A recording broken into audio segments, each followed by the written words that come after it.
آج میں منیف فاروق صاحب کا بھی ایک کلپ دیکھ رہی تھی سوشل میڈیا پر, کافی اس پہ لوگ بات کر رہے تھے. صرف منیف فاروق ہی نہیں, اور بھی بہت سارے لوگ آ کے اسٹیبلشمنٹ کی ظاہر ہے خبریں دیتے ہیں اور واضح طور پر آ کے کہتے ہیں کہ جی اسٹیبلشمنٹ کو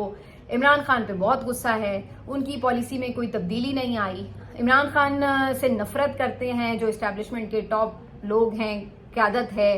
اور عمران خان پر کراس لگا ہوا ہے, اور عمران خان صاحب کو کوئی ہمیں نظر نہیں آ رہا کہ آنے والے دنوں میں سہولت دی جائے گی یا ان کے بارے میں کوئی پالیسی تبدیل کی جائے گی. تو یہ کامن 4-5 باتیں ہیں, فکریں ہیں جو ہم ہر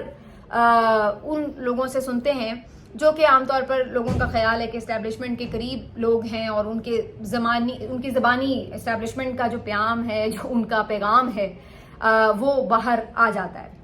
تو اب اس کے اوپر میں نے ویسے ایک دن یہ پوچھا بھی کہ یہ کیوں اس طرح, تو انہوں نے کہا یہ میری خواہش نہیں ہوتی, یہ تو خبر ہے. اور یہ انہوں نے اپنی اس میں ولاگ میں یہ بات کی بھی ہے کہ یہ میری خبر ہے, یہ کوئی میرا شوشہ نہیں ہے, یہ خبر ہے کہ عمران خان سے نفرت کی جاتی ہے اور اس کے اوپر کراس ہے.